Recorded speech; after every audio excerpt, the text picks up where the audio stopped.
Hi friends, समित life maker YouTube channel पे आप लोगों का स्वागत है। देखिए दोस्तों, आज के सेशन में हम लोग करने वाले फ्रेंड्स सीटेट का साइंस एंड मैथ्स। ये दोस्तों साइंस एंड मैथ्स पेपर 2 के लिए दोस्तों ये सेशन हम लोग का है दोस्तों। ये 6 to 8 के लिए दोस्तों, जो साइंस एंड मैथ बैकग्राउंड के होंगे दोस्तों, उनके लिए ये दोस्तों सेशन रहने वाला फ्रेंड्स। देखिए दोस्तों, आज जो दोस्तों हम लोग इसमें करेंगे, ये दोस्तों करेंगे हम लोग का चैप्टर रहेगा दोस्तों साइंस से। मैथ का अलग सेक्शन चल रहा है फ्रेंड्स, आप मैथ वाले सेक्शन में जाके देख सकते हैं। और ये हमारा साइंस हो रहा है दोस्तों। साइंस में अभी तक में टोटल हम लोग दोस्तों देखिए दोस्तों 120 क्वेश्चन कंप्लीट कर चुके हैं दोस्तों। और आज जो दोस्तों हम लोग करने वाले ये है दोस्तों 121 नंबर क्वेश्चन स्टार्ट करेंगे दोस्तों। जो अभी तक मेरे पिछले वाले सेशन को नहीं देखे तो एक बार जाके जरूर देख लीजिएगा दोस्तों। देखिए दोस्तों, यह आपके जुलाई में जो परीक्षा होने वाली है दोस्तों, सीटेट जुलाई 2025 का दोस्तों, उसके लिए दोस्तों बहुत ही महत्वपूर्ण है दोस्तों। और मेरे इसी चैनल पे हिंदी का जो दोस्तों लैंग्वेज पेपर का दोस्तों जो बुक आया है फ्रेंड्स, उसका पूरा मतलब कि अभी सेशन चल रहा है दोस्तों। और सीटेट पूरा कंप्लीट करवा चुके हैं दोस्तों। और ये हमारा साइंस मैथ चल रहा है दोस्तों, और इसका प्रीवियस ईयर भी हम करवा चुके हैं दोस्तों। देखिए दोस्तों, सबसे पहले देखिए 120 का दोस्तों सोल्यूशन एक बार हम लोग पढ़ लेते हैं फ्रेंड्स। देखिए 120 में क्या बोल रहा था दोस्तों, कॉर्निया प्रकाश को केंद्रित करने में मदद करता है और आँख की रक्षा करता है दोस्तों कॉर्निया। देखिए फ्रेंड्स, अभी शादी का सीजन है, इसलिए दोस्तों अगल बगल में साउंड की आवाज़ आ रही होगी दोस्तों, आप उस पर ध्यान मत दीजिएगा दोस्तों। सिर्फ हम जो बोल रहे हैं फ्रेंड्स, उसको ज़्यादा आप सुनिएगा। हम लोग को किसी भी प्रकार से दोस्तों देखिए इस बुक को 1 मंथ के अंदर कंप्लीट करना है दोस्तों, और दोबारा फिर रिवीजन करवाएंगे दोस्तों। इसीलिए आप लोग ये अगर मेरा आवाज़ नहीं सुन पा रहे हैं दोस्तों, तो आप ये जो हम ये लिखा हुआ है दोस्तों, जो PDF आप देख रहे हैं फ्रेंड्स, इसको एक बार आप लोग पढ़ लीजिएगा। देखिए दोस्तों, कॉर्निया दोस्तों प्रकाश को केंद्रित करने में मदद करता है और आँख की रक्षा करता है। परितारिका आयरिस आंख में प्रवेश करने वाले प्रकाश की मात्रा को नियंत्रित करता है फ्रेंड्स। देखिए कॉर्निया क्या करता है फ्रेंड्स, आंख में जो कॉर्निया होता है दोस्तों, वो प्रकाश को केंद्रित करने में हमारी आंख की केंद्रित करने में मदद करता है, और आंख की रक्षा भी कॉर्निया करता है। और परितारिका दोस्तों आयरिस दोस्तों, ये आंख में प्रवेश करने वाले प्रकाश की मात्रा को नियंत्रित करता है दोस्तों। और पुतली देखिए फ्रेंड्स, ये पुतली जो है पुपिल्स, ये इसके माध्यम से प्रकाश नेत्र आयन में प्रवेश करता है। और दृष्टिपटल रेटिना दोस्तों प्रतिबिंब के लिए स्किन का कार्य करता है दोस्तों रेटिना। नेक्स्ट फ्रेंड्स, पक्षाभिपेशी सिलियरी मस्कस दोस्तों लेंस को स्थिति में रखती है दोस्तों। नेक्स्ट क्वेश्चन देखिए फ्रेंड्स 121 नंबर में, श्री राकेश ने अपनी कक्षा में रासायनिक परिवर्तन की अवधारणा समझाई। छात्रों का आकलन करने के लिए वह निम्नलिखित में से किस विकल्प को प्रमाणित वास्तविक कार्य के सर्वश्रेष्ठ उदाहरण के रूप में उपयोग कर सकते हैं दोस्तों। तो देखिए फ्रेंड्स, इसका ऑप्शन नंबर 3 सही होगा कि लोहे को जंग से बचाने के लिए उस पर सुरक्षात्मक परत लगाने के लिए घोल तैयार कीजिए। सोल्यूशन देखिए फ्रेंड्स इसका, रासायनिक परिवर्तन केमिकल चेंज, जब कोई पदार्थ अपनी रूप बदलकर या पदार्थ बनाते हैं तथा पुनः उन्हें उसी रूप में परिवर्तित चेंज नहीं किया जा सकता है, तो रासायनिक परिवर्तन केमिकल चेंजेस कहलाते हैं। जैसे लोहे पर जंग रस्टिंग लगना, इस अवधारणा कॉन्सेप्ट को पढ़ाने के बाद छात्रों को मूल्यांकन करने का सबसे उपयुक्त उदाहरण है। छात्रों से लोहे को जंग से बचाने के लिए उस पर सुरक्षात्मक परत लगाने के लिए घोल तैयार करने के लिए कहना है दोस्तों। नेक्स्ट क्वेश्चन फ्रेंड्स देखिए, निम्नलिखित में से क्या विज्ञान पाठ्य चर्चा की संज्ञानात्मक वैधता की संकल्पना की सबसे बेहतर व्याख्या करता है दोस्तों। क्या करता है फ्रेंड्स, ये पाठ्य चर्चा सामग्री की आयु उपयुक्तता, ये दोस्तों विज्ञान पाठ्य चर्चा की संज्ञानात्मक वैधता की संकल्पनात्मकता की सबसे बेहतर व्याख्या करता है दोस्तों। सोल्यूशन देखिए फ्रेंड्स इसका, पाठ्यचर्चा करिकुलम की संज्ञानात्मक वैधता कॉग्निटिव वैलिडिटी दोस्तों, ये पाठ्यचर्चा छात्रों के मानसिक स्तर मेंटल एबिलिटी के अनुरूप हो। पाठ्यचर्चा मनोवैज्ञानिक साइकोलॉजिकल हो। पाठ्यचर्चा वास्तविक दुनिया रियल लाइफ से जुड़ी हुई होनी चाहिए। और जिस कक्षा के लिए उसकी पठन पाठ्यचर्चा लक्ष्य से संबंधित होनी चाहिए। छात्रों की रुचियों इंटरेस्ट एवं आवश्यकताओं नीड्स के अनुसार अकॉर्डिंग होनी चाहिए। अतः पाठ्यचर्चा करिकुलम सामग्री की आयु उपयुक्त एज एप्रोप्रिएटनेस पाठ्यचर्चा की संज्ञानात्मक वैधता कॉग्निटिव वैलिडिटी की सबसे अप्रोप्रिएट व्याख्या है दोस्तों। और नेक्स्ट फ्रेंड्स, NCF 2005 के अनुसार निम्नलिखित में से कौन सा उच्च प्राथमिक स्तर पर विज्ञान पाठ्यचर्चा का विशिष्ट लक्षण होना चाहिए दोस्तों। तो ऑप्शन इसका देखिए फ्रेंड्स, इसका ऑप्शन हमारा 4 नंबर सही होगा दोस्तों। देखिए फ्रेंड्स 4 नंबर में, वैज्ञानिक संकल्पनाओं तक मुख्यतः गतिविधियों और प्रयोगों द्वारा पहुंचा जाना चाहिए। वैज्ञानिक संकल्पनाओं तक मुख्यतः गतिविधियों और प्रयोगों द्वारा पहुंचा जाना चाहिए। सोल्यूशन देखिए फ्रेंड्स इसका, NCF 2005 के अनुसार उच्च प्राथमिक स्तर अपर प्राइमरी लेवल पर विज्ञान पाठ्यचर्चा साइंस करिकुलम का विशिष्ट लक्षण, बालक को पाठ्यचर्चा करिकुलम उनके वास्तविक जीवन रियल लाइफ से जोड़कर बताना चाहिए। अर्थात पाठ्यचर्चा बालक के वास्तविक जीवन दैनिक जीवन डेली लाइफ से जुड़ी होनी चाहिए। जिससे प्रत्येक छात्र अपने आसपास के वातावरण इन्वायरमेंट से देखकर और प्रयोग करके एक्सपेरिमेंट तथा गतिविधियों एक्टिविटीज़ के माध्यम से वैज्ञानिक संकल्पनाओं साइंटिफिक कॉन्सेप्ट्स को आपसी आसानी से सीख सके। अर्थात NACF 2005 के अनुसार वैज्ञानिक संकल्पनाओं साइंटिफिक कॉन्सेप्ट्स तक मुख्यतः गतिविधि एक्टिविटीज़ तथा प्रयोगों एक्सपेरिमेंट द्वारा पहुंचा जाना चाहिए। नेक्स्ट क्वेश्चन देखिए दोस्तों, घूर्णन गति की अवधारणा का परिचय देने के लिए निम्नलिखित में से कौन सा सबसे उपयुक्त निर्देशात्मक साधन होगा दोस्तों? ये दोस्तों होगा पंखे के ब्लेड। सॉल्यूशन देखिए फ्रेंड्स, घूर्णन गति सर्कुलर मोशन, जब कोई वस्तु अपने निश्चित बिंदु के चारों ओर गति करती है तो इस प्रकार की गति को घूर्णन गति सर्कुलर मोशन कहते हैं। घूर्णन गति के दौरान जिस तल पर वस्तु घूम रही है उसके लंबवत वर्टिकल एक रेखा एक इस निश्चित बिंदु से होकर गुजरती है, जिसे घूर्णन की धुरी एक्सिस कहते हैं। नेक्स्ट देखिए फ्रेंड्स, पंखे के ब्लेड का घूर्णन गति सर्कुलर मोशन का सबसे उपयुक्त एप्रोप्रिएट उदाहरण है। नेक्स्ट है फ्रेंड्स कि हुक वह गतिविधि होती है जो विद्यार्थियों के वर्तमान ज्ञान का उपयोग करती है और रुचि पैदा करती है। हृदय पर एक परिचयात्मक पाठ शुरू करते समय सुश्री सौम्या के लिए उपयोग करने के लिए निम्नलिखित में से कौन सी सबसे अच्छी हुक गतिविधि होगी? इसका ऑप्शन देखिए फ्रेंड्स, इसका ऑप्शन सही होगा दोस्तों, 4 नंबर ऑप्शन इसका दोस्तों देखिए सही होगा कि छात्रों को मत देने के लिए कहें कि दिए गए 4 अंगों में से कौन सा सबसे अधिक महत्वपूर्ण है, और कुछ छात्रों से यह समझाने के लिए वो कहें कि ऐसा क्यों है। सॉल्यूशन देखिए फ्रेंड्स, हृदय पर परिचयात्मक पाठ इंट्रोडक्टरी लेसन शुरू करते समय सबसे अच्छी हुक गतिविधि। छात्रों को मत देने के लिए कहना कि दिए गए 4 अंगों में कौन सबसे महत्वपूर्ण है। इस प्रकार के प्रश्नों माध्यम से छात्र अपनी बुद्धि के अनुसार अलग अलग जवाब देंगे। इससे छात्रों के ज्ञान का मूल्यांकन इवैल्यूएशन किया जा सकता है और उसके अनुसार छात्रों के अनुरूप अकॉर्डिंग कक्षाई पाठ्यचर्चा क्लासरूम करिकुलम बनाया जा सकता है। कुछ छात्रों को यह समझाने के लिए कहें ऐसा क्यों है। इस प्रकार प्रत्येक छात्र आलोचनात्मक तरीकों से अपने विचार प्रकट कर सकेंगे, जिससे छात्रों में आलोचनात्मक शक्ति का क्रिटिकल थिंकिंग का विकास होगा। अतः छात्रों को मत देने के लिए कहना और कुछ छात्रों को यह समझाने के लिए कहना ऐसा क्यों है, यह सबसे उपयुक्त हुक गतिविधि होगी। नेक्स्ट क्वेश्चन देखिए फ्रेंड्स, निम्नलिखित में से क्या विज्ञान शिक्षण में ICT के सामयिक न्यायसंगत इस्तेमाल के साथ मेल नहीं खाता है दोस्तों? देखिए फ्रेंड्स, क्या मेल नहीं खाता है दोस्तों? तो ऑप्शन नंबर 3 देखिए फ्रेंड्स, ये मेल नहीं खाता है। टेक्नोलॉजी के निर्माणकर्ता बनने की अपेक्षा प्रयोगकर्ता बनने के लिए शिक्षकों को प्रोत्साहित करना, ये मेल नहीं खाता है दोस्तों। सॉल्यूशन देखिए फ्रेंड्स, विज्ञान शिक्षण में ICT सूचना और संचार प्रौद्योगिकी इंफॉर्मेशन एंड कम्युनिकेशन टेक्नोलॉजी का इस्तेमाल करना। ICT से शिक्षार्थियों को मीडिया के जरिए ज्ञान की खोज करने में मदद मिलती है, जैसे टैबलेट, लैपटॉप, इंटरनेट आदि का प्रयोग। यह शिक्षकों और छात्रों दोनों के लिए शैक्षिक अनुभव एजुकेशनल एक्सपीरियंस प्रदान करता है। आभासी प्रयोगशालाओं, वर्चुअल लेबोरेटरीज जैसे डिजिटल शिक्षण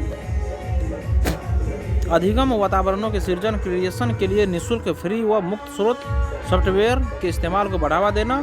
अतः टेक्नोलॉजी के निर्माणकर्ता बिल्डर बनने की अपेक्षा प्रयोगकर्ता बनने के लिए शिक्षकों को प्रोत्साहित करना ICT के संबंध में सही नहीं है दोस्तों।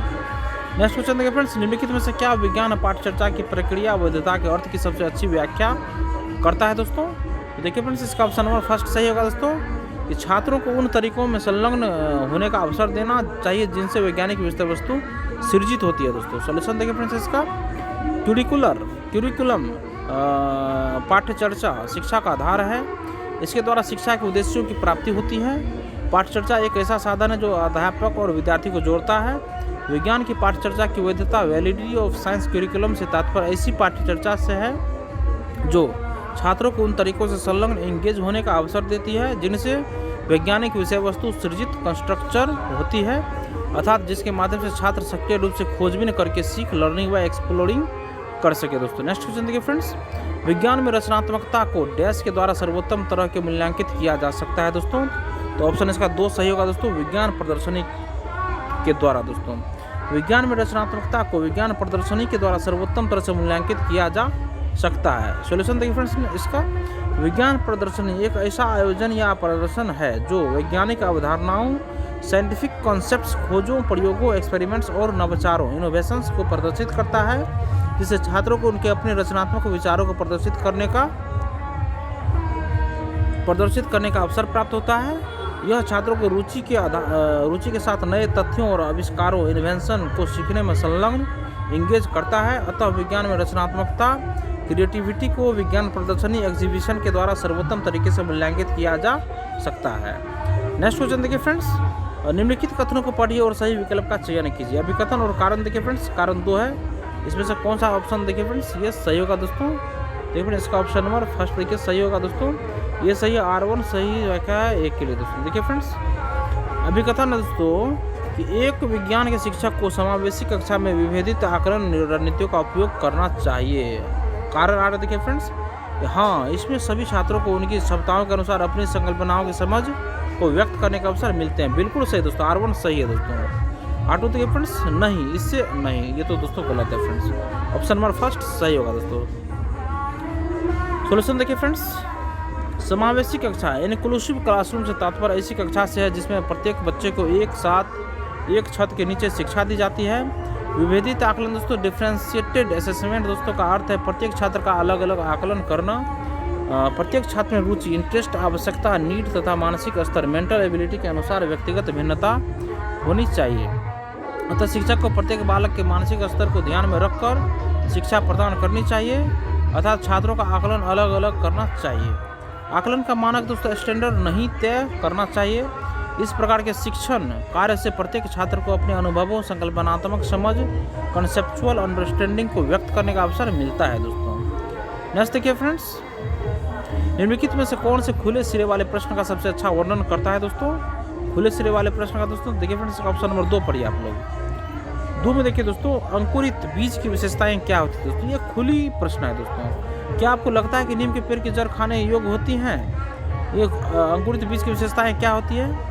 एक ऐसे जीव का नाम बताइए जो मांसाहारी और शाकाहारी दोनों है दोस्तों। ये खुला प्रश्न दोस्तों, मतलब कि एक प्रश्न का कई उत्तर हम लोग दे सकते हैं दोस्तों। खुले सिरे वाले प्रश्न, ओपन एंडेड क्वेश्चंस, ऐसे प्रश्नों को कहा जाता है जिनके एक से अधिक उत्तर होते हैं। इन प्रश्नों के माध्यम से छात्रों को कई दिशाओं में सोचने का अवसर मिलता है, जिससे उनमें अपसारित चिंतन, डाइवर्जेंट थिंकिंग, सृजनात्मक क्रिएटिविटी, विचारी नवाचारिता और आदि का विकास होता है। जर्मिनेटेड सीड्स देखिए दोस्तों, अंकुरित बीज की विशेषताएं क्या होती है? इस प्रश्न के अनेक उत्तर हो सकते हैं, अतः यह खुले सिरे वाले प्रश्न को अच्छा वर्णन उदाहरण है दोस्तों। नेक्स्ट देखिए फ्रेंड्स, विभिन्न प्रकार की कोशिकाओं की अवधारणा को पढ़ाते समय श्री अश्विन चाहते हैं कि उनके छात्र निगमनात्मक तर्क विकसित करें। निम्नलिखित में से कौन सी गतिविधि इस उद्देश्य के लिए सबसे उपयुक्त है दोस्तों। देखिए फ्रेंड्स इसका सबसे उपयुक्त जो है दोस्तों गतिविधि ये है फ्रेंड्स ऑप्शन नंबर इसका 2 देखिए सही होगा दोस्तों। ये छात्रों को पशुओं और पौधों की कोशिकाओं की विशेषताओं के बारे में समझाना और फिर उन्हें किसी दी गई कोशिका को पशु या पौधों की कोशिका के रूप में पहचानने के लिए कहना दोस्तों। ऑप्शन नंबर 2 इसका दोस्तों बिल्कुल सही है दोस्तों। देखिए फ्रेंड्स इसका सॉल्यूशन, निगमनात्मक तर्क डिडक्टिव रीजनिंग से तात्पर्य यह है कि छात्र पढ़ाए गए अवधारणा कॉन्सेप्ट से निष्कर्ष कंक्लूजन निकाल सके, अर्थात पढ़ाए गए बताए गए तथ्यों के आधार पर स्वयं उसकी पहचान कर पाना।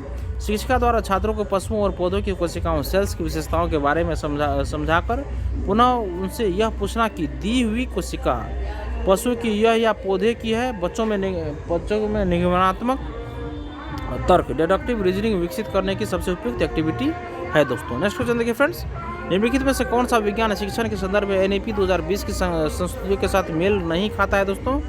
कौन सा मेल नहीं खाता फ्रेंड्स, देखिए दोस्तों ऑप्शन नंबर 2 मेल नहीं खाता दोस्तों। ऑप्शन नंबर 2 देखिए फ्रेंड्स, व्यावसायिक हस्त कौशलों के अनुभवों को उच्च माध्यमिक स्तर से आरंभ करना चाहिए दोस्तों, मेल नहीं खाता दोस्तों। द्विभाषीय पाठ्य पुस्तकों और शिक्षण अधिगम सामग्री का प्रयोग किया जाना चाहिए, बिल्कुल सही है दोस्तों।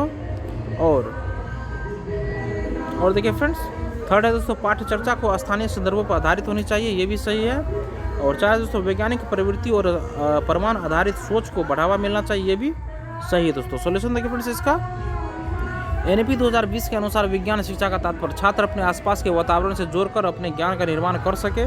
छात्रों की रुचि और संज्ञानात्मक क्षमता कॉग्निटिव एबिलिटी को ध्यान में रखकर शिक्षा प्रदान करना। शिक्षण कार्य में लचीलापन, फ्लेक्सिबिलिटी तथा रचनात्मकता पर ध्यान देना। पाठचर्चा को स्थानीय वास्तविक जीवन से जोड़कर संदर्भों पर आधारित होना चाहिए। और वैज्ञानिक प्रवृत्ति और प्रमाण आधारित सोच डिडक्टिव एविडेंस बेस्ड थिंकिंग को बढ़ावा देना, अर्थात छात्रों को उनके व्यवहारिक जीवन से जोड़कर विज्ञान सिखाना दोस्तों। नेक्स्ट क्वेश्चन देखिए फ्रेंड्स, निम्नलिखित प्रसंगों में से कौन सा विज्ञान की अस्थायी अनिश्चित प्रकृति को उजागर करने के लिए सर्वोत्तम है दोस्तों। तो इसका ऑप्शन नंबर 2 सही होगा दोस्तों। देखिए थॉमसन के प्लम पुडिंग मॉडल और रदरफोर्ड के परमाणु मॉडल से परमाणु की संरचना की विभिन्न अवधारणाओं की सीमाओं पर शिक्षण कक्षा में चर्चा कर रहा है। सॉल्यूशन देखिए फ्रेंड्स इसका एक बार, कि विज्ञान की प्रकृति अस्थायी टेंटेटिव है। इसका अर्थ है कि विज्ञान का अर्थ ठोस नहीं है। विज्ञान की अस्थायी प्रकृति टेंटेटिव नेचर के कारण किसी भी वैज्ञानिक तथा साइंटिफिक फैक्ट के पूर्ण सत्य का दावा नहीं किया जा सकता। उपयुक्त प्रश्न में शिक्षक थॉमसन के प्लम पुडिंग मॉडल और रदरफोर्ड के परमाणु मॉडल जैसी परमाणु संरचना, एटॉमिक स्ट्रक्चर की विभिन्न अवधारणाओं, कॉन्सेप्ट, सीमाओं, कमियों पर चर्चा कर रहा है। यह विज्ञान की अस्थायी टेंटेटिव प्रकृति को उजागर करने का सर्वाधिक उपयुक्त उदाहरण एग्जाम्पल्स है दोस्तों। नेक्स्ट क्वेश्चन देखिए फ्रेंड्स, बंद विद्युत परिपथ की संकल्पना समझाने के लिए एक शिक्षिका मानव प्रसंचरण तंत्र का उदाहरण देती है। वह मानव हृदय की तुलना बैटरी से और रक्त के प्रवाह की तुलना विद्युत धारा के प्रवाह से करती है। वह किस अनुदेशात्मक युक्ति का प्रयोग कर रही है दोस्तों?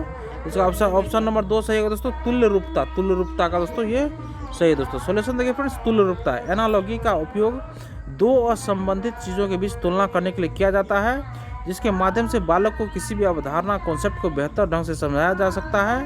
उपयुक्त प्रश्न में शिक्षक बंद विद्युत परिपथ क्लोज इलेक्ट्रिक सर्किट समझाने के लिए मानव प्रसंचरण तंत्र ह्यूमन सर्कुलेटरी सिस्टम का उदाहरण देते हैं, जहां मानव के हृदय की तुलना बैटरी सेल से तथा विद्युत धारा की तुलना रक्त प्रवाह ब्लड फ्लो से करते हैं। अतः शिक्षक द्वारा प्रयोग की अनुदेशात्मक युक्ति तुल्य रूपता एनालॉगी है दोस्तों। नेक्स्ट क्वेश्चन देखिए फ्रेंड्स, आपके छात्र अभी अभी कक्षा 8 में प्रवेश किए हैं। अगर एनसीईआरटी के अनुसार कक्षा 7 तक पढ़ाए गए सिद्धांतों में छात्रों ने लगभग निपुणता हासिल कर ली है, तो निम्नलिखित में से क्या जो संभवतः रूप से वे नहीं वर्णन कर पाएंगे दोस्तों? क्या वर्णन नहीं कर पाएंगे दोस्तों? देखिए फ्रेंड्स, रासायनिक परिवर्तन प्रेरित करने में विद्युत धारा की भूमिका, ये परिवर्तित नहीं कर पाएंगे दोस्तों। नेक्स्ट देखिए फ्रेंड्स, बिजली से चलने वाली घंटी की कार्य पद्धति, कपास की सुई पर विद्युत धारा का प्रभाव, थर्मस प्लाज्मा उष्मारोधी इंसुलेटर की भूमिका कक्षा 7 के एनसीईआरटी के अनुसार पढ़ाया जा सकता है, किंतु रासायनिक परिवर्तन प्रेरित करने में विद्युत धारा की भूमिका कक्षा 7 के एनसीईआरटी का सिद्धांत नहीं है, अतः छात्र इस सिद्धांत का वर्णन नहीं कर सकेंगे। नेक्स्ट फ्रेंड्स, अपनी सुरक्षा सुनिश्चित करने के लिए त्वरित झंझा बादलों का गर्जन के दौरान कौन सा मानव क्रियाकलाप नहीं करना चाहिए दोस्तों? तो तार वाले फ़ोन से बातचीत करना नहीं करना चाहिए। सॉल्यूशन देखिए, अपनी सुरक्षा सुनिश्चित सेफगार्ड वन सेल्फ करने के लिए त्वरित झंझा बादलों का गर्जन के दौरान तार वाले फ़ोन वाइड फ़ोन से बातचीत करना मानव क्रियाकलाप नहीं करना चाहिए। नेक्स्ट देखिए, नेक्स्ट क्वेश्चन देखिए फ्रेंड्स, नीचे लिखे कथनों को ध्यानपूर्वक पढ़िए और सही विकल्प का चयन कीजिए। अभिकथन और कारण देखिए। अभिकथन फ्रेंड्स, इसका अभिकथन है फ्रेंड्स कि थर्मामीटर में पारे का उपयोग होता है, और इसका कारण देखिए फ्रेंड्स, पारा उष्मा का सुचालक है, गर्म किए जाने पर पारे का एक रूप प्रसार होता है दोस्तों। इसका देखिए दोस्तों 3 R2 एक की सही व्याख्या करता है दोस्तों। R2 मतलब ऑप्शन ये R2 सही व्याख्या कर रहा है दोस्तों। ऑप्शन इसका 3rd सही होगा दोस्तों। सॉल्यूशन देखिए फ्रेंड्स इसका एक बार, पारा मरकरी एक धातु मेटल है जो कमरे के तापमान पर तरल लिक्विड हो जाती है। पारा गर्मी का एक अच्छा संवाहक गुड कंडक्टर ऑफ हीट है, और यह अभिकथन अधिकतम फैलता है, इसलिए इसका उपयोग किसी वस्तु की गर्मी को मापने के लिए थर्मामीटर में किया जाता है। नेक्स्ट क्वेश्चन देखिए फ्रेंड्स, निम्नलिखित में से कौन सा खरीफ फसल का युग्म है दोस्तों? खरीफ फसल का युग्म है फ्रेंड्स ये धान मक्का दोस्तों खरीफ फसल का युग्म है दोस्तों। देखिए फ्रेंड्स, वर्षा ऋतु रेनी सीजन में बोई जाने वाली फसलें खरीफ फसल खरीफ क्रॉप्स कहलाती हैं दोस्तों। और धान, राइस, मक्का, सोयाबीन, मूंगफली और कपास खरीफ फसलें हैं दोस्तों। धान को पानी की बहुत आवश्यकता होती है, इसलिए इसे बरसात के मौसम में ही उगाया जाता है दोस्तों। नेक्स्ट देखिए, प्रकाश संश्लेषण की क्रिया को किस समीकरण द्वारा दर्शाते हैं दोस्तों? तो ऑप्शन नंबर इसका 2 सही होगा दोस्तों। 6CO2 + 12H2O 6CO2 + 12H2 + C6H12O6 + 6O2 + 6H2O। Next देखिए फ्रेंड्स, पौधों में जल, वाटर, प्रकाश, लाइट, पर्णहरित, क्लोरोफिल तथा कार्बन डाइऑक्साइड सी की उपस्थिति में कार्बोहाइड्रेट के निर्माण को प्रकाश संश्लेषण फोटोसिंथेसिस कहते हैं। इस प्रक्रिया में ऑक्सीजन का उप उत्पाद बाय प्रोडक्ट के रूप में प्राप्त होता है, और 6CO2 + 12H2 = C6H12O6 + 6O2 + 6H2O। Next देखिए फ्रेंड्स, निकाय के ताप में परिवर्तन 50 डिग्री सेल्सियस है दोस्तों, और केल्विन स्केल पर ताप में परिवर्तन है दोस्तों कितना होगा दोस्तों केल्विन में? केल्विन दोस्तों इसका देखिए फ्रेंड्स ऑप्शन नंबर 2 सही है इसका दोस्तों। ये दोस्तों 2 हो जाएगा दोस्तों 323 केल्विन हो जाएगा दोस्तों। सॉरी दोस्तों 323 केल्विन ही होगा दोस्तों। इसका सोल्यूशन देखिए फ्रेंड्स, 50 डिग्री सेल्सियस का तापमान केल्विन स्केल में दोस्तों 323 क्या होगा, ये दोस्तों डिग्री सेल्सियस प्लस 273, 50 प्लस 273 दोस्तों ये 323 केल्विन होगा। नेक्स्ट देखिए फ्रेंड्स, नीचे दी गई तालिका 3 मानवीय रोगों का मिलान उनके रोग कारक सूक्ष्मजीवों और संचारण के तरीकों से करती है। तालिका में कुछ प्रविष्टियां X, Y और Z के रूप में चिन्हित की गई है। मानव रोग सूक्ष्मजीव संचरण तरीका देखिए फ्रेंड्स, टाइफाइड दोस्तों जीवाणु के द्वारा तो फैलता है, संचरण का तरीका क्या है। खसरा किस के कारण फैलता है, और ये वायु संचरण तरीका है इसका। डेंगू किस मच्छर के कारण फैलता है दोस्तों, जीव के कारण, और ये मच्छर इसका मतलब तरीका है दोस्तों। देखिए XYZ को क्रमशः नीचे दिए गए पदों प्रतिस्थापित करने से तालिका सही दर्शन से पूर्ति कीजिए। तो देखिए फ्रेंड्स, इसका ऑप्शन नंबर 3 सही होगा दोस्तों। जल, X जल होगा, Y वायरस होगा, और C मतलब Z ये भी वायरस होगा दोस्तों। देखिए फ्रेंड्स, अब इसको हम लोग एक बार मिलाते हैं दोस्तों। देखिए फ्रेंड्स, ये संचरण का तरीका दोस्तों टाइफाइड का जल के कारण, और खसरा दोस्तों वायरस के कारण फैलता है, और प्रसार का तरीका वायु है। डेंगू भी दोस्तों वायरस के कारण ही होता है दोस्तों। नेक्स्ट देखिए फ्रेंड्स, 142 नंबर में कि प्लास्टिक के समान विशिष्ट गुण है। प्लास्टिक के समान विशिष्ट गुण क्या है फ्रेंड्स, ये टिकाऊ, वजन में हल्के, अन्य अभिक्रियाशील दोस्तों। सॉल्यूशन देखिए इसका, प्लास्टिक सामान्यतः संयोजक कार्बनिक यौगिक के बहुलीकरण से बने पदार्थ हैं दोस्तों, जो सामान्यतः टिकाऊ, वजन में हल्के और अन्य अभिक्रियाशील अनरिएक्टिव होते हैं दोस्तों। नेक्स्ट देखिए, निम्नलिखित में से किस युक्ति के द्वारा प्रकाश के परावर्तन की संकल्पना का अर्थवान स्पष्टीकरण दिया जा सकता है। तो ऑप्शन नंबर 4 सही है इसका दोस्तों। सीखने वाले के द्वारा सफेद कागज के पर्दे पर प्रकाश के परावर्तन का अवलोकन करना और उनका निष्कर्ष निकालना दोस्तों। सॉल्यूशन देखिए दोस्तों इसका, प्रकाश का परावर्तन रिफ्लेक्शन ऑफ लाइट एक वैज्ञानिक घटना है जिसमें प्रकाश किरणें किसी परावर्तक तल जैसे समतल दर्पण से परावर्तित होकर किसी अन्य वस्तु पर आपतित होती है। अतः विद्यार्थी इस घटना का अर्थवान स्पष्टीकरण एक सफेद कागज के पर्दे पेपर स्क्रीन पर प्रकाश के परावर्तन का अवलोकन करके दे सकता है। नेक्स्ट है, एल्युमिनियम का कौन सा गुणधर्म उसे खाद्य सामग्री लपेटने के लिए फाइल पन्नी बनाने के लिए उपयुक्त बनाता है। यह दोस्तों ऑप्शन 3 सही, यह एक बहुत आघातवर्ध है दोस्तों। सॉल्यूशन देखिए फ्रेंड्स, एल्युमिनियम आघातवर्ध मेलेबल होता है और खाद्य पदार्थों फूड आइटम्स के साथ प्रतिक्रिया नहीं करता है, इसीलिए इसका उपयोग खाद्य पदार्थों को लपेटने के लिए किया जाता है दोस्तों। नेक्स्ट देखिए, नीचे देखिए कथनों को पढ़िए, कौन सा कथन इसमें से सही होगा दोस्तों। देखिए फ्रेंड्स, नीचे दिए गए कथनों को पढ़िए आप लोग। सबसे पहले देखिए फ्रेंड्स, इसमें से कौन सा ऑप्शन सही होगा दोस्तों। देखिए दोस्तों, इसका ऑप्शन नंबर 2 सही है दोस्तों। ये भी इसमें से सही होगा दोस्तों। सभी प्रोटोजोआ एक कोशिकीय होते हैं, और बी दोस्तों सभी बैक्टीरिया एक कोशिकीय होते हैं। प्रोटोजोआ और बैक्टीरिया दोनों सभी दोस्तों एक कोशिकीय ही होते हैं दोस्तों। सॉल्यूशन देखिए फ्रेंड्स, सभी प्रोटोजोआ और सभी बैक्टीरिया एक कोशिकीय यूनिसेल्युलर होते हैं दोस्तों। नेक्स्ट देखिए, निषेचन के पश्चात युग्मनज नर प्राणी में विकसित होगा यदि वह दोस्तों ऑप्शन नंबर 2 देखिए फ्रेंड्स, शुक्राणु में एक Y गुणसूत्र हो दोस्तों। शुक्राणु में एक Y गुणसूत्र हो दोस्तों। सॉल्यूशन देखिए फ्रेंड्स, शुक्राणु स्पर्म में X या Y गुणसूत्र क्रोमोसोम की उपस्थिति युग्मनज जाइगोट के लिंग का निर्धारण दोस्तों करती है। निषेचन फर्टिलाइजेशन के दौरान यदि युग्मनज को पिता से X गुणसूत्र विरासत में मिलता है तो युग्मनज माता जाइगोट फीमेल होगा। यदि युग्मनज को पिता Y गुणसूत्र विरासत में मिलता है तो युग्मनज नर जाइगोट मेल होगा। नेक्स्ट देखिए फ्रेंड्स, अच्छी त्वचा के लिए वसा में घुलनशील कौन सा विटामिन आवश्यक है दोस्तों। तो ऑप्शन ए सही है दोस्तों, विटामिन ए। तो ये सॉल्यूशन देखिए फ्रेंड्स, विटामिन ए एक एंटीऑक्सीडेंट्स है जो त्वचा और आंखों स्किन एंड आईज की रक्षा करता है। इस प्रकार अच्छी त्वचा के लिए विटामिन ए आवश्यक है दोस्तों। नेक्स्ट देखिए, नीचे दिए गए कथनों का अध्ययन कीजिए। प्रोकैरियोटिक में केंद्रक नहीं होते हैं। और सेकंड देखिए फ्रेंड्स, सेकंड है फ्रेंड्स ये कि एक कोशिक जीव में एकल कोशिका सभी कार्य करती है। और थर्ड दोस्तों, नीले हरे से वाले प्रोकैरियोटिक के उदाहरण है। और चौथा दोस्तों, यूकैरियोटिक में केंद्रक झिल्ली सहित सुसंगठित केंद्रक नहीं होता, ये गलत है दोस्तों। 1 2 3 ये तीनों दोस्तों सही होगा। देखिए फ्रेंड्स, इसका ऑप्शन नंबर 3 सही होगा। 1 2 3 सही है दोस्तों। सॉल्यूशन देखिए, प्रोकैरियोटिक कोशिका आरंभिक कोशिका प्रोकैरियोटिक के इन कोशिकाओं में केंद्रक कला का अभाव होता है। एक कोशिकीय जीव में सभी कार्य एकल कोशिका के अंदर ही उत्पन्न होते हैं। और प्रोकैरियोटिक जीव के अंतर्गत नीले हरे शैवाल ब्लू ग्रीन एल्गी एवं जीवाणु सम्मिलित हैं। और यूकैरियोटिक प्राणी की कोशिका में केंद्रक कला झिल्ली सहित सुसंगठित केंद्रक पाया जाता है। नेक्स्ट क्वेश्चन देखिए फ्रेंड्स, निम्न जीवों का उनकी पोषण की पद्धति से मिलान करिए। देखिए दोस्तों, इसका ऑप्शन नंबर हमारा 1 सही होगा दोस्तों। देखिए फ्रेंड्स, 1 हमारा सही होगा दोस्तों। देखिए दोस्तों, इसका हम लोग यहाँ पे सॉल्यूशन ही देख लेते हैं फ्रेंड्स डायरेक्ट। देखिए पोषण की पद्धति दोस्तों ये जीव में होता है। स्वपोषी ऑटोट्रोपिक कौन होते हैं दोस्तों? शैवाल स्वपोषी होते हैं दोस्तों। प्राणी समभोजी ये दोस्तों होलोजिक, ये अमीबा होते हैं दोस्तों प्राणी समभोजी। और परजीवी दोस्तों ये अमरबेल होता है कस्कुटा। और पैरासाइट मतलब कस्कुटा होता है। मृतोपजीवी दोस्तों ये मशरूम होता है दोस्तों, मृतजीवी मशरूम होता है।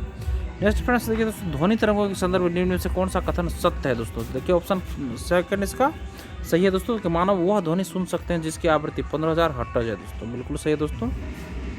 एक स्वस्थ कान बहुत कम 20 हर्ट्ज से लेकर बहुत अधिक 20,000 हर्ट्ज तक ही आवृत्ति फ्रिक्वेंसीज मतलब फ्रिक्वेंसीज एक विस्तृत श्रृंखला को सुन सकता है। नेक्स्ट देखिए फ्रेंड्स, निम्न में से कौन सी ग्रंथियां मानवों में युग्मों में पाई जाती है दोस्तों? तो ऑप्शन फर्स्ट देखिए, अधिवृक्क अब टू ग्रंथि थायराइड दोस्तों, ये ग्रंथियां दोस्तों मानव युग्मों में पाई जाती है दोस्तों। अब अधिवृक्क और अब टू ग्रंथि थायराइड पाई जाती है दोस्तों। सोल्यूशन देखिए फ्रेंड्स, मानव में पाई जाने वाले युग्म ग्रंथि अधिवृक्क, एक अब टू ग्रंथि थायराइड है दोस्तों।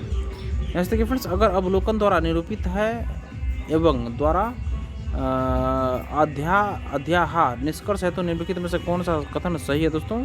ऑप्शन इसका देखिए फ्रेंड्स थर्ड सही होगा दोस्तों। वो का देखिए फ्रेंड्स, इसका सॉल्यूशन देखिए दोस्तों, ये ऑप्शन ही गलत दिया गया दोस्तों, ये ऑप्शन ही गलत है दोस्तों। ये ठीक से इसका मतलब क्वेश्चन ही नहीं दिया गया दोस्तों पूरा। देखिए इसका सॉल्यूशन हम लोग पढ़ते हैं। धातु ऑक्साइड प्रकृति में क्षारीय होते हैं दोस्तों, और यह रासायनिक गुणों से प्राप्त निष्कर्ष, इसलिए यह एक अनुमान है दोस्तों। नेक्स्ट देखिए फ्रेंड्स, बी वायु गर्म होने पर फैलती है, यह तापीय विस्तार के सिद्धांत पर आधारित है, इसलिए एक अनुमान है। नेक्स्ट, कार्बन डाइऑक्साइड प्रवेश कराने पर चूने का पानी दूधिया हो जाता है दोस्तों, यह एक अवलोकनीय घटना है, इसलिए यह एक अवलोकन है। नेक्स्ट दोस्तों, सोडियम हाइड्रोक्साइड एवं हाइड्रोक्लोरिक अम्ल एक दूसरे को उदासीन कर देते हैं, यह एसिड बेस प्रतिक्रियाओं के सिद्धांत पर आधारित है, इसलिए एक अनुमान है दोस्तों। देखिए फ्रेंड्स, ऑप्शन सही था फ्रेंड्स, ऑप्शन सही था दोस्तों। यहाँ पे दिया गया देखिए फ्रेंड्स कि अगर अवलोकन द्वारा निरूपित है तो अध्यातर निष्कर्ष, और निम्नलिखित में से कौन कथन सही है दोस्तों? तो ऑप्शन देखिए फ्रेंड्स, इसका कहने का मतलब अगर देखा जाए तो सारा ऑप्शन हमारा 3 नंबर ऑप्शन सही है दोस्तों, 3 नंबर ऑप्शन हमारा सही होगा दोस्तों। नेक्स्ट देखिए फ्रेंड्स, निम्नलिखित कथनों को पढ़िए और सही उत्तर का चुनाव करिए दोस्तों। देखिए दोस्तों, इसका सही आंसर हो जाएगा फ्रेंड्स ऑप्शन नंबर 1 दोस्तों। देखिए फ्रेंड्स, यह अनुशंसित अभिकथन देखिए दोस्तों, यह अनुशंसित है कि अम्ल को तनु चुनाव के लिए जल में अम्ल डाला जाना चाहिए, न कि अम्ल में जल। सही है दोस्तों। और तर्क है दोस्तों, अम्ल का मंथन अनुकरण करना उक्त रूप से उष्माक्षेपी अभिक्रिया है दोस्तों, ये भी सही दोस्तों। ऑप्शन नंबर 1 सही है दोस्तों, और सही स्पष्टीकरण भी कर रहा है दोस्तों। अम्ल को तनु चुनाव करते समय व्हाइल डाइल्यूटिंग एसिड, अम्ल को पानी में मिलाना महत्वपूर्ण है, न कि पानी को अम्ल में, क्योंकि अम्ल का पतला होना अत्यधिक उष्माक्षेपी अभिक्रिया एक्सोथर्मिक रिएक्शन है, इसमें गर्मी निकलती है। यदि अम्ल में पानी मिलाया जाता है तो उत्पन्न गर्मी के कारण मिश्रण बिखर सकता है, जिससे संभावित रूप से खतरनाक स्थितियाँ पैदा हो सकती है। नेक्स्ट क्वेश्चन देखिए दोस्तों, नीचे दिए गए कथनों को पढ़े और सही विकल्प का चुनाव करिए। नेक्स्ट देखिए दोस्तों, अभिकथन और कारण देखिए फ्रेंड्स। अभिकथन है, गर्मा गर्म बल्ब का फिलामेंट टंगस्टन से बना होता है दोस्तों, और कारण दोस्तों, टंगस्टन में कम प्रतिरोध और उच्च गलनांक होता है दोस्तों। ऑप्शन देखिए फ्रेंड्स थर्ड, ये सच है दोस्तों और आर गलत है दोस्तों, ये सच है और आर गलत है दोस्तों। देखिए दोस्तों, दावा, ये गर्मा गर्म बल्ब का फिलामेंट टंगस्टन से बना होता है दोस्तों, यह सच है दोस्तों, और आर गलत है दोस्तों। देखिए दोस्तों, इसी के साथ हम अपने सेशन को यहीं पे एंड करते हैं फ्रेंड्स। सेशन अगर आप लोगों को पसंद आया है दोस्तों, सेशन को 1 लाइक जरूर कर दीजिएगा, और किसी एक ग्रुप में इसको शेयर कर दीजिएगा दोस्तों, और चैनल को सब्सक्राइब कर लीजिए फ्रेंड्स, और लेटेस्ट इन्फॉर्मेशन पाने के लिए बेल आइकन के बटन को जरूर दबा लीजिएगा। धन्यवाद दोस्तों, आपका दिन